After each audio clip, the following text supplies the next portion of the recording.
மன்னவன் இளங்கோ பாகம் 2 அத்தியாயம் 10 விடிவெள்ளி விழா. சோழ சாம்ராஜ்யத்தின் 9 மண்டலங்களிலும் வெற்றி விழாவுக்கான முன்னேற்பாடுகள் மும்முரமாக நடைபெற்று கொண்டிருந்தன. கிராமங்கள், கூற்றங்கள், நாடுகள், வளநாடுகள் இப்படி தன்னகத்தே பல சிறிய பெரிய எல்லைகள் வகுத்து கொண்டிருந்த ஒவ்வொரு மண்டலமும் விழாவில் முதன்மை பெறுவதற்காக முயன்று கொண்டிருந்தன. தென்பாண்டி மண்டலத்தில் மட்டும் ஒரு பக்கம் உற்சாகமும் மறுபக்கம் புகைச்சலும் காணப்பட்டன. தஞ்சை அரண்மனை ஆலோசனை மண்டபத்தில் மாமன்னர் பெரியதோர் ஆசனத்தில் சாய்ந்தவாறு வீற்றிருந்தார். அவர் அருகில் கொடும்பாளூர் பெரிய வேளார் பணிவோடு அமர்ந்து விழா செய்திகளை விவரிக்க தொடங்கினார். சாம்ராஜ்யம் முழுவதும் கோலாகலமாக வெற்றி விழாவை கொண்டாடுவதற்கான திட்டங்கள் உருப்பெற்றிருந்தன. ஆமாம், ஒரு நாள் கூத்தாக இது போய்விடக்கூடாது. ஒவ்வொருவரின் வாழ்விலும் மறக்க முடியாத எண்ணங்களை நாம் அந்த ஒரு நாளில் ஊன்றிவிட வேண்டும் என்றார் மாமன்னர். சக்கரவர்த்திகள் அளித்துள்ள செய்தியை ஒவ்வொரு கிராம தலைவருக்கும் அனுப்ப செய்திருக்கிறேன். விழாவுக்கான திட்டங்களும் அவர்களை எட்டி இருக்கின்றன என்றார் பெரிய வேளார். இந்த விழா நம்முடைய மக்களின் தன்னம்பிக்கை விழாவாக இருக்க வேண்டும். நாம் எடுத்த காரியம் எதிலும் வெற்றி பெற்று தீருவோம் என்ற துணிவு அவர்களுக்கு இதனால் வர வேண்டும். சோர்வும் சோம்பலும் கோழைத்தனமும் இனி அணுவளவும் இந்த தமிழ் மண்ணில் ஒட்டி கொண்டிருக்க கூடாது. இது மக்களின் சக்தியை மக்களுக்கு உணர்த்தும் விழா. தெரிந்ததா பெரிய வேளார் அவர்களே? பாண்டியர்கள் இப்போதே பதறத் தொடங்கிவிட்டார்கள் என்றார் பெரிய வேளார். பாண்டியர்கள் கிடக்கட்டும், வடக்கு எல்லையின் நிலைமை என்ன? நான் ஈழத்துக்கு சென்றிருந்த போது வடக்கு எல்லையில் பகைவர்கள் ஏதேதோ சிறிய தொல்லைகள் கொடுக்க முற்பட்டதாக கூறினீர்களே. ஆம், பயம் காட்டி விளையாடுகிறார்கள் என்று அலட்சியமாக சிரித்தார் பெரிய வேளார். மாதண்ட நாயகர் அரையன் ராஜராஜனுக்கு அவர்களின் துரோக விளையாட்டுக்களை முளையிலேயே கிள்ளி எறிந்துவிட வேண்டும் என்று துடிப்பு.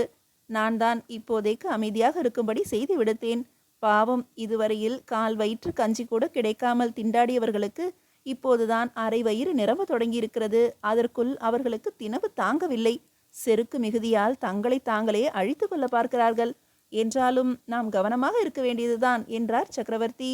பகை சூழ்ந்த உலகில்தான் நாம் வாழ்கிறோம். சாவுக்கு அஞ்சுகிறவர்களுக்கு இங்கு வாழ்வில்லை.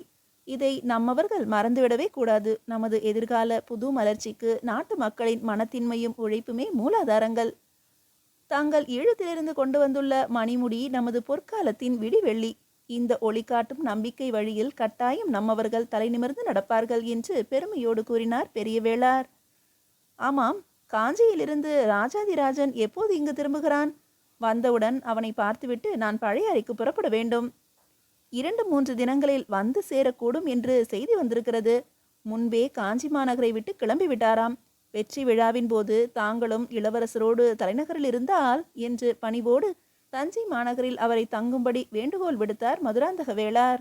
விழாவின் போது நான் இருக்க வேண்டிய இடம் பழைய அறைதான். பழைய அறையை சுற்றியுள்ள கிராமங்களில் இருந்து 50,000 போர் வீரர்களுக்கு மேல் ஈழத்துக்கு வந்திருந்தார்கள். ஈழப் பெரும் படையின் பிறப்பிடமே பழைய அறை. அதற்கு வடக்கே 2-3 காதம் வரையிலிருந்து நாம் வீரர்களை பொறுக்கி எடுத்து சென்றிருக்கிறோம். 10,000 வீரர்களுக்கு மேல் ஈழ நாட்டில் உயிர் இழந்திருக்கிறார்கள். மேலும் 10-12,000 பேர் வரை படுகாயமுற்று திரும்பி இருக்கிறார்கள். வெற்றிக்கு மூல காரணமான வீரர்கள் குடியிருப்புக்கு நான் செல்வதுதானே முறை. சித்தம் சக்கரவர்த்திகளே என்றார் பெரிய வேளார். ராஜாதிராஜன் வந்தால் தஞ்சையில் இருக்கட்டும். நீங்கள் கொடும்பாளூருக்கு சென்று வாருங்கள். காஞ்சியை மாதண்ட நாயகர் அரையன் ராஜராஜன் கவனித்துக் கொள்வார். மதுரைக்கு என்று பேச்சை கூட முடிக்காமல் தயங்கினார் ராஜேந்திரர். சிறுபொழுது அப்படியே யோசனையில் இருந்தார். பணியால் ஓடி வந்து வல்லவரையரும் 2000 பல்லவரையரும் சக்கரவர்த்தியை காண வந்து கொண்டிருப்பதாக தெரிவித்தான். அவனிடம் அவர்களை அழைத்து வர சொல்லிவிட்டு ஆசனத்தில் நிமிர்ந்து உட்கார்ந்தார் மாமன்னர். அவர்கள் வந்தவுடன் 2000 பல்லவரையரை உற்று பார்த்தார். பல்லவரையர் அவர்களே, பாண்டியர்கள் மூவரும் என்ன மறுமொழி கூறியிருக்கிறார்கள்? விழாவில் பங்கு கொள்வதற்கு அவர்களுக்கு விருப்பமில்லை. அதை வெளிப்படையாக கூறிவிட்டார்கள். மக்களது உற்சாகத்தை குலைப்பதற்கு மறைமுகமான முயற்சிகள் நடைபெற்று வருகின்றன. பாண்டியர்களுக்கு உரிய முடியை நாம் கவர்ந்து கொண்டு வந்துவிட்டோமாம். சோழர்களுடைய வெற்றி விழாவில் பாண்டிய நாட்டு மக்கள் கலந்து கொள்வது தவறாகுமாம். போகட்டும், வேறு ஏதேனும் முக்கிய செய்திகள்? வெற்றி விழாவன்று சிறிய இளவரசர் சுந்தர சோழருக்கு மதுரையில் நாம் இளவரசு பட்டம் கட்டக்கூடும் என்று பாண்டியர்கள் எதிர்பார்க்கிறார்கள். ஈழத்திலிருந்து கொண்டு வந்த முடியே இளவரசின் முடியாக இருக்க போகிறதாம். மதுரை புது மாளிகையில் இந்த முடிசூட்டு விழா நடக்குமானால் அந்த மாளிகையையே தகர்த்துவிட வேண்டும் என்பது அவர்கள் திட்டம். விழாவன்று ஏதேனும் இப்படி நிகழக்கூடும் என்று தெரிந்து எச்சரிக்கையோடு படைகளை எல்லாம் திரட்டி வைத்திருக்கிறோம். அவர்கள் ஓரளவு நம்மை புரிந்து கொண்டிருக்கிறார்கள், ஆனால் சரியாக புரிந்து கொள்ளவில்லை என்றார் சக்கரவர்த்தி. மேலும் இப்போது மதுரையில் இருக்கும் சுந்தர சோழனை விழாவன்று சுந்தர சோழ பாண்டியன் என்ற முறையில் பாண்டிய நாட்டு மக்களுக்கு அறிமுகம் செய்து வையுங்கள்.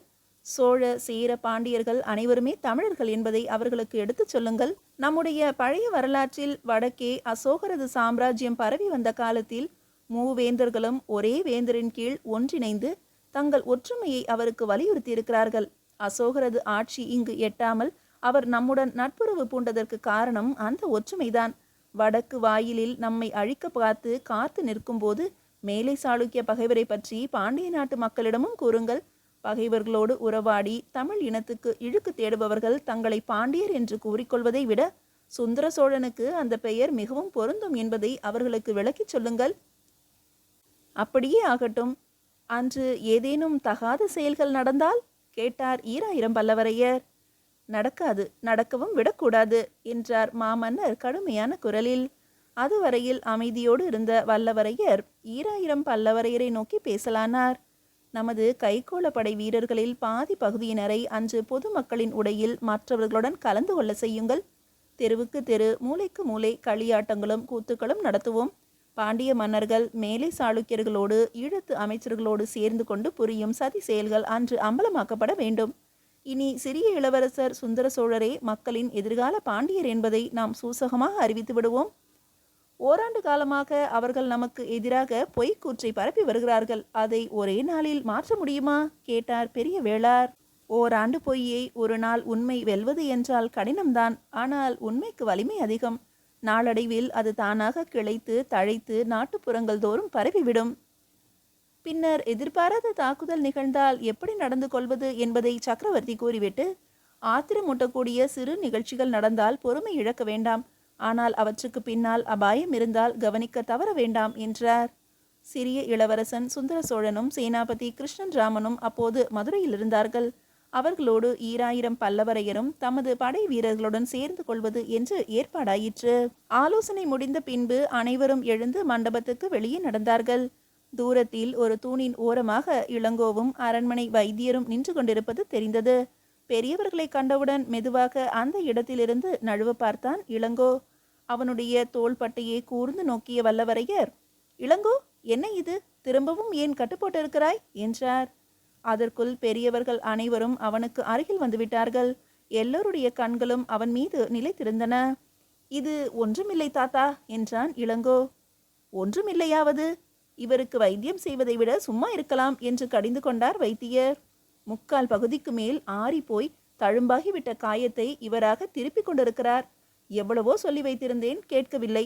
திரும்பவும் வாட்பயிற்சி செய்தாரோ, வேல் எடுத்து வீசினாரோ, வில் வளைத்தாரோ தெரியாது. தழும்பெல்லாம் ரத்தம் கசிந்து வீங்கி கொண்டு விட்டது என்றார் வைத்தியர். இளங்கோ, நீ என்ன சிறு குழந்தையா என்று செல்லமாக கடிந்து கொண்டார் சக்கரவர்த்தி. பாண்டிய நாட்டு போர்க்களம் நினைவுக்கு வந்திருக்கும். ஒரு கை போனாலும் பாதகமில்லை என்று நினைத்து விட்டான் போல் இருக்கிறது என்றார் பெரிய வேளார். வைத்தியர் சொல்கிறபடி நடந்து வா.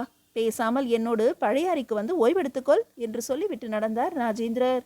பெரியவர்கள் சென்றவுடன் தனக்குள் மெல்ல நகைத்து கொண்டான் இளங்கோ. அடுத்தாற் போல அவனுக்கே வருத்தமாகவும் இருந்தது. வீரமல்லனை அறைந்த அதிர்ச்சியால் தனக்கே இவ்வளவு வலியும் வேதனையும் ஏற்பட்டிருக்குமானால் பாவம் வீரமல்லனின் கதி என்ன ஆகியிருக்கும் என்று நினைத்தான். மீதியை அடுத்த அத்தியாயத்தில் காணலாம். பாகம் 2, அத்தியாயம் 11. பழையாறை பயணம். காலை இளம் வெயிலில் சோழ நாட்டு நெடுஞ்சாலையில் புறவிகள் பூட்டிய ரதங்கள் சில பழையாறையை நோக்கி பறந்து கொண்டிருந்தன. ரதங்களுக்கு முன்னும் பின்னும் குதிரை வீரர்கள் வேல் முனைகள் பளபளக்க விரைந்து ஏகிச் சென்றனர். ரதங்களின் சக்கரங்கள் இன்னிசை பாட குதிரைகளின் குளம்பொலி அதற்கு தாளமாக அமைந்தது. இடையில் சென்ற ரதம் ஒன்றில் சோம்பலுடன் இளங்கோ சாய்ந்திருந்தான். அரண்மனை வைத்தியர் அவனுக்கு எதிரில் அமர்ந்து ஏட்டு சுவடிகளை புரட்டி கொண்டிருந்தார். தன்னை கட்டாயமாக சிறைப்படுத்தி மாமன்னர் பழையாறைக்கு அழைத்து செல்வது போல தோன்றியது இளங்கோவுக்கு. வைத்தியர்தான் அவனுக்கு சிறை காவலர். சிறிது நேரம் சித்த வைத்தியத்தின் அருமை பெருமைகளை அவனிடம் விளக்கி கொண்டு வந்தார் அரண்மனை மருத்துவர். அவனுடைய சித்தம் சித்த வைத்தியத்தில் லயிக்கவில்லை என்பதை கண்ட பிறகு அவன் போக்கில் அவனை விட்டுவிட்டு தமது சித்தத்தை ஏட்டு சுவடிகளுக்கு கொண்டு வந்துவிட்டார். இளங்கோவின் சித்தம் சிட்டுக்குருவியாக மாறி சிறகடித்து பறந்து சென்று கொண்டிருந்தது. ரதத்துக்கு இரு புறங்களிலும் தெரிந்த இயற்கை காட்சிகள் அவனை கிறங்க வைத்தன. 2 கண்கள் இருந்தாலும் ஒரே சமயத்தில் 2 பக்கங்களிலும் பார்த்து மகிழ முடியவில்லையே. கொடும்பாளூரின் கொடிய வெயில் அவனுக்கு பழக்கமான ஒன்று. பசுமையை அங்கே காண முடியும் என்றாலும் இதுபோன்ற குளிர்ந்த மரகத பசுமைக்கும் அந்நகருக்கும் வெகு தூரம். நெற்கழனிகளும் வாழை தோட்டங்களும் மூங்கிற் புதர்களும் மாறி மாறி வந்து கொண்டே இருந்தன. தண்ணீர் தண்ணீர் தண்ணீர் என்று பார்க்கும் இடமெல்லாம் நீக்கமர நிறைந்த தண்ணீர். தாமரை தடாகங்களும் அல்லி குளங்களும் செங்கழுநீர் ஓடைகளும் வழிநெடுகிலும் கண்களுக்கு விருந்தளித்தன. கூட்டம் கூட்டமாக திரிந்த ஆநிரைகளையும் குதித்து கும்மாளம் போட்டு அந்த பொன் விளையும் பூமியை தங்களது கொம்புகளால் குத்தி கிளறி விளையாடிய காளைகளையும் பார்த்தபோது அவனால் ரதத்துக்குள் உட்கார்ந்திருக்கவே முடியவில்லை. எவ்வளவு செருக்கு அந்த கட்டிலம் காளைகளுக்கு!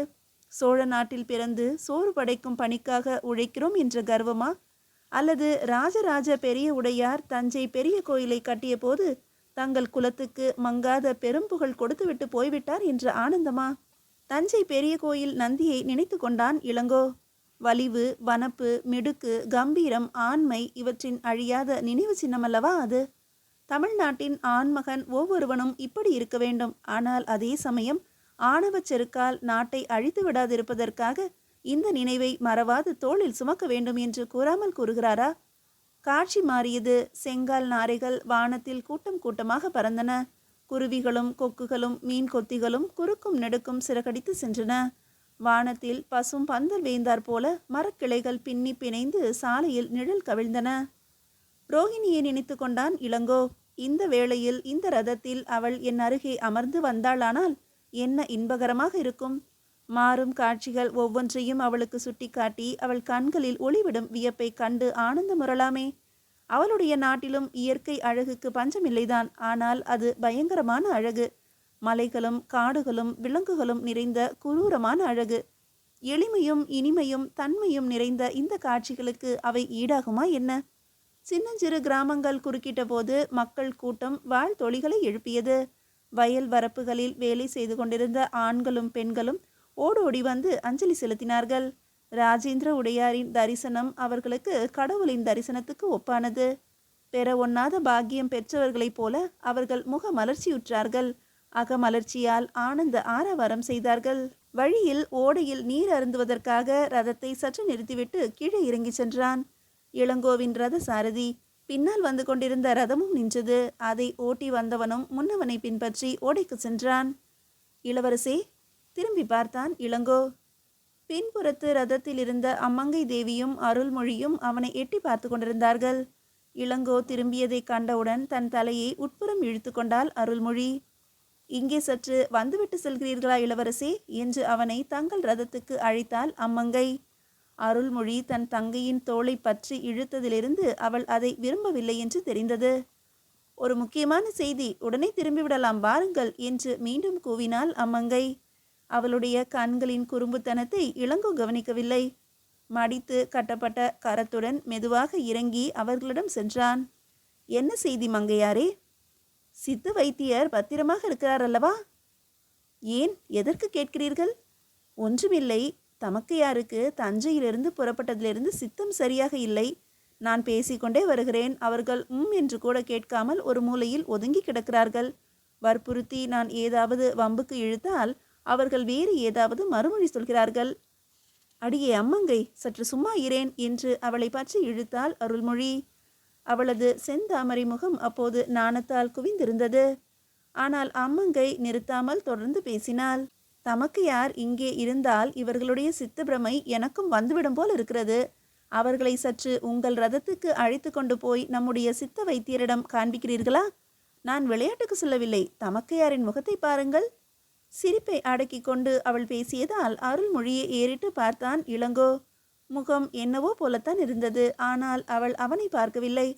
குனிந்த தலை நிமிராமல், பெரியவர்கள் அருகில் இல்லை என்பதால் இவள் வாய் துடுக்காக பேசுகிறாள். இவளை மன்னித்து கொள்ளுங்கள் என்றாள் அருள்மொழி. வைத்தியர் உடன் இருக்கும் போதே உங்களுடைய கைக்கட்டை மறந்து விடாதீர்கள் என்று கூறினாள். கலகலவென்று நகைத்தாள் அம்மங்கா தேவி. சின்னஞ்சிறு ஏமாற்ற உணர்ச்சியால் எழுந்த சிறு கோபத்துடன் இளங்கோ ரதத்தில் வந்து அமர்ந்தான். இப்போது மங்கையாருக்கும் மருந்து கொடுக்க சொல்லி அவள் வாய் துடுக்கை அகற்றினால் நன்றாக இருக்குமே என்று அவனுக்கு தோன்றியது. ஆனால் அவளது விளையாட்டு பேச்சிலும் உண்மை இல்லாமல் இல்லை. ஏன் நங்கையார் ஒருவிதமாக சோர்ந்து காணப்படுகிறார்? எதனால் வந்த சோர்வு இது? மருத்துவரின் சித்த வைத்திய விளக்கத்தை அவன் கேளாமல் அசட்டை செய்தது போலவே அவளும் தன் தங்கையோடு கலகலப்பாக பேசாமல் வந்திருக்கிறாள் என்று தெரிந்தவுடன் அவளும் தன் மனத்தை வேறு எங்காவது பறிகொடுத்திருப்பாளோ என்று நினைத்தான் இளங்கோ. அருள்மொழியை போன்ற ஒரு சர்வ வல்லமை பெற்ற பெண் யாரையும் மனத்தால் நினைக்கக்கூடும் என்றே அவனுக்கு படவில்லை. ஆனால் பாட்டியார் பெரிய குந்தவையாரும் அப்பேற்பட்டவர்தாம். அவரும் வல்லவரையரும் ஒன்றாக இப்போது கடைசி ரதத்தில் வந்து கொண்டிருந்தார்கள். முதல் ரதத்தில் மாமன்னரும் மகாராணி வீரமாதேவியாரும் ஒன்றாக சென்றார்கள். எல்லோருமே இப்படி மாறுவது இயற்கைதான் போலும். ஒருவேளை நங்கையாரின் மனம் வேங்கி இளவரசன் நரேந்திரன் மீது நாட்டம் கொண்டிருக்கிறதோ? குதிரைகள் விரைந்து செல்லவே இளங்கோவின் நாட்டம் இந்த சமயம் ரோஹிணியின் பக்கம் திரும்பியது. மீதியை அடுத்த அத்தியாயத்தில் காணலாம். பாகம் 2, அத்தியாயம் 12. போர் மேகம் சூழுமா. ரோஹிணி அனைவரும் புறப்படும் சமயத்தில் அவர்களுடன் இருந்து அனுப்பி வைத்தாள். அவளுடைய முகத்தில் களை இல்லை, நடையில் உற்சாகமில்லை. தன்னை விரும்புவதாக அவள் கூறாததால் இளங்கோவும் ஓரளவு அலட்சியப்படுத்தி வருவது அவளுக்கு நன்றாக புலப்பட வேண்டும் என்பதும் அவனுடைய எண்ணம். இளங்கோ மட்டிலும் தனியாக பழையாறைக்கு கிளம்பி இருந்தால் ரோஹிணி அதை எப்படி எடுத்துக்கொண்டிருப்பாளோ தெரியாது.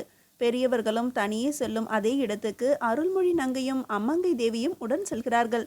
வீரமல்லன் தன்னிடம் கூறிய செய்திகளையும் இந்த பிரயாணத்தையும் இணைத்து வைத்து பார்த்தாள் ரோஹிணி.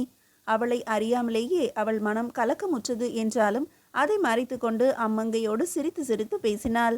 அருள்மொழிக்கு ஆடை அணிகள் எடுத்து கொடுத்து அவள் அலங்கரித்துக் கொள்வதற்கு சிறு உதவிகள் செய்தாள். அவளுடைய முகவாட்டத்தை கண்டவுடன் தனக்குள் சிரித்து கொண்டான் இளங்கோ. கிளம்புகிற அவசரத்தில் அங்கும் இங்கும் செல்வது போல அவன் அலைந்து கொண்டிருந்தானே தவிர ரோஹிணியுடன் ஏதும் பேசவில்லை. கடைசியில் அவளாக அவனை நெருங்கி வந்து, எப்போது திரும்பி வருவீர்கள் என்று மெல்ல கேட்டாள். தெரியாது. சொல்லக்கூடாதா? என்னிடம் சொல்லக்கூடாத ரகசியமா அது? எனக்கு மிகவும் விருப்பமான இடம் பழையாறை. சக்கரவர்த்திகளும் என்னை விரும்பி அழைக்கிறார்கள். அதனால் அங்கு போகிறேன். அங்கிருந்து நேரே போர்க்களத்துக்கு சென்றாலும் செல்வேன். போர்க்களத்துக்கா? நீங்களா? ஆமாம்.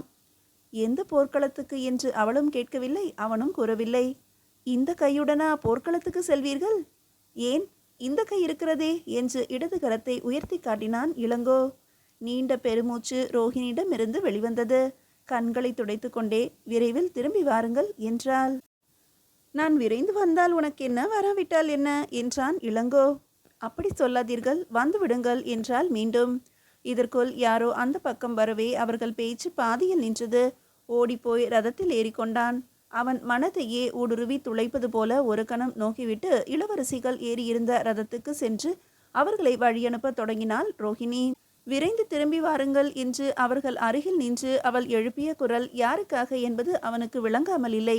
விரும்புகிறேன் என்று அவள் வாய்மொழியால் கூறவில்லைதான். என்றாலும் விருப்பமில்லாத பெண்ணின் சொற்களா அவள் சற்று முன்பு பேசிய சொற்கள்? வழி நெடுகிலும் தென்பட்ட காட்சிகள் இன்பமாக இளங்கோவுக்கு தோன்றியதற்கு இதுவே காரணம். பழையாறை சிவன் கோயில் கோபுரம் வானுயர ஓங்கி நின்று அவர்களுக்கு வரவேற்பு கூறியது. பழையாறை மாநகரின் சரித்திரம் பழம்பெருமை வாய்ந்தது.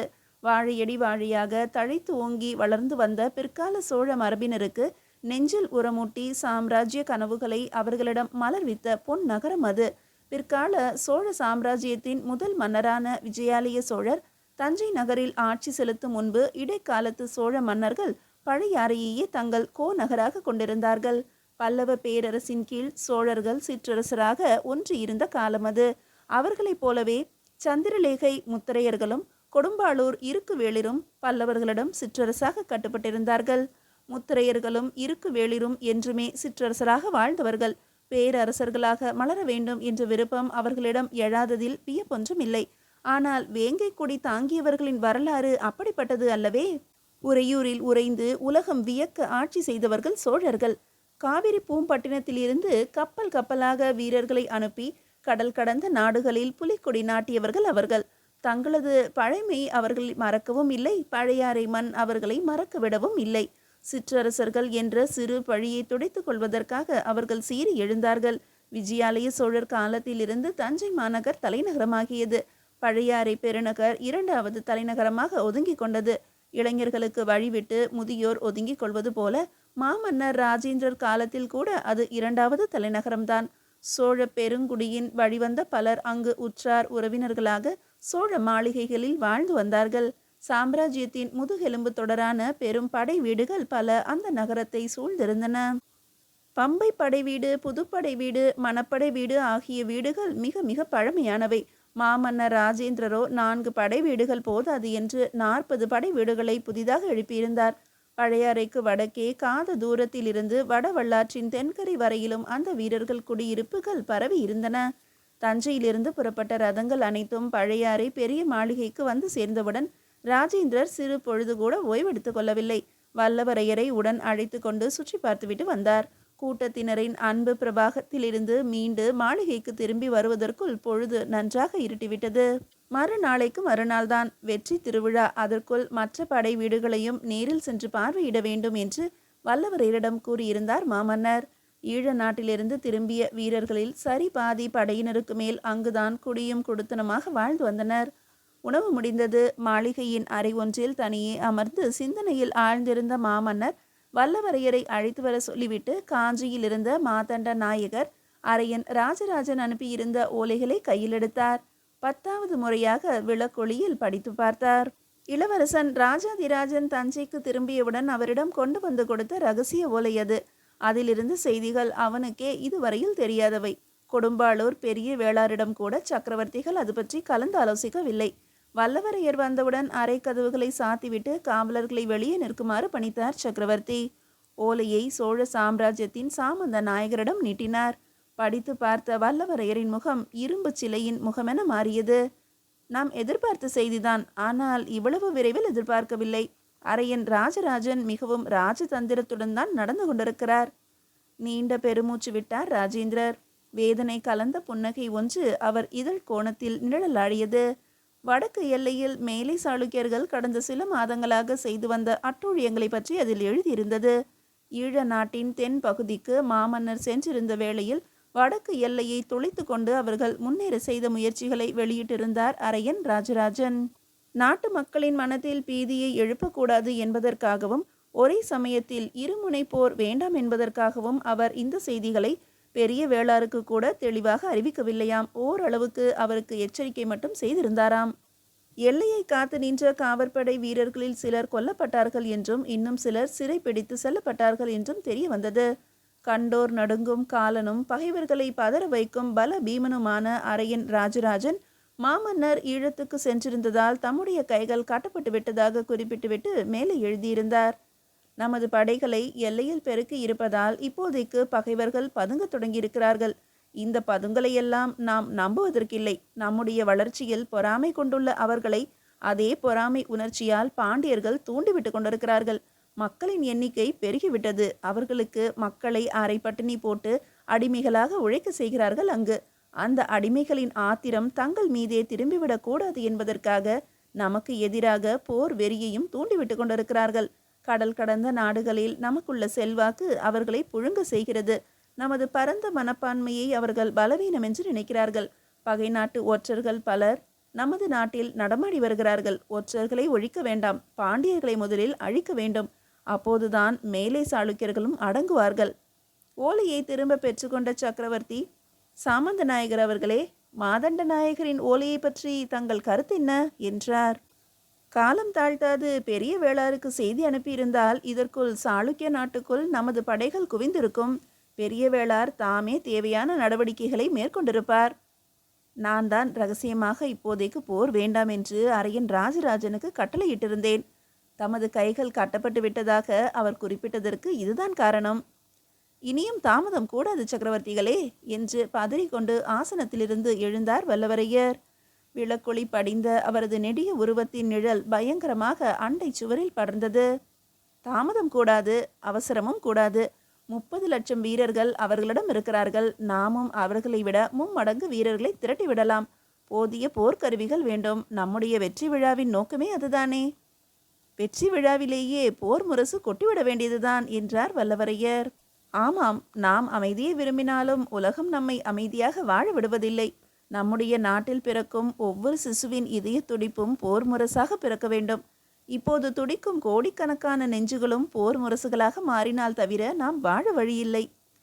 பிறகு இருவரும் உறங்கச் சென்றார்கள். மலை போன்ற மாமன்னர் மகாராணி வீரமாதேவியின் அன்பு அணைப்பில் சிறு குழந்தை போல உறங்கி எழுந்தார். வல்லவரையரும் பெரிய குந்தவையாரும் உறங்கவே இல்லை. வடக்கு எல்லையில் நடந்த அட்டூழியங்களை தமது மனைவியிடம் கூறி குமுறிக் கொண்டிருந்தார் சோமந்தநாயகர். இளங்கோவும் அருள்மொழியும் தனித்தனியே கனவுகள் கண்டு இன்புற்றிருந்தனர். இளங்கோவின் கனவுகளில் ஈழத்து இளவரசி நடமாடினாள். அருள்மொழியின் கனவில் அன்றைக்கு பிற்பகலில் சாலையோரம் நடந்த சிறு நிகழ்ச்சி தோன்றியது. ரதத்திலிருந்து ஓடி வந்த இளங்கோ அம்மங்கை தேவியின் பரிகாசத்துக்கு ஆளாகி கொண்டிருந்தான். பாவம், அவன் முகம் வெட்கத்தால் வாட்டமுறுகிறதே. மறுநாள் காலையில் மாமன்னரின் ரதம் பழையாறைக்கு வடக்கே 2 காத தூரத்தில் இருந்த சோழபுரம் என்ற படை வீட்டு குடியிருப்பை நோக்கி விரைந்தது. வல்லவரையரும் உடனிருந்தார். எதிரில் திரளான மக்கள் பழையாறை விழாவை காண்பதற்கு ஆவலுடன் வந்து கொண்டிருந்தார்கள். சோழபுரம் குடியிருப்பு 1/2 காத சதுரத்துக்கு பறந்து கிடந்தது. பொன்னிவள நாட்டை ஒட்டி இருந்தாலும் பொன்னி நதியின் வளம் அந்த மண்ணுக்கு எட்டவில்லை. கருவேலங்காடுகளும் புஞ்சை வயல்களும் முட்புதர்களும் சூழ்ந்த இடத்தில் இங்கும் அங்கும் திட்டு திட்டாக பயிற்சி களங்கள் காட்சியளித்தன. நஞ்சை விளை நிலங்களை தனியே விட்டுவிட்டு வேண்டுமென்றே அந்த இடத்தில் வீர பயிர்களை ஊன்றி இருந்தார் போலும் மாமன்னர்.